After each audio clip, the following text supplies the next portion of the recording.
ចាថ្ងៃនេះគឺជាថ្ងៃអាទិត្យជាថ្ងៃសម្រាប់គេគ្រប់គ្នាប្រហែលជាគេដេតតាមរមណីយដ្ឋានផ្សេង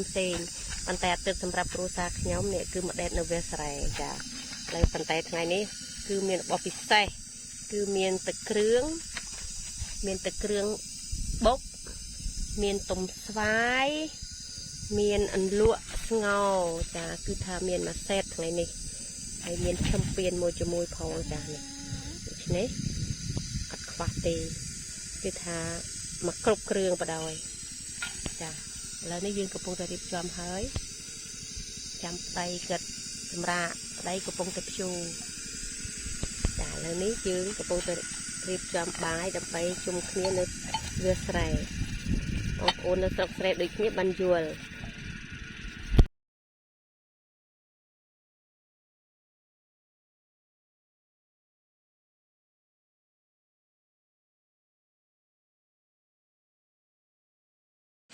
ដីជួស្រែ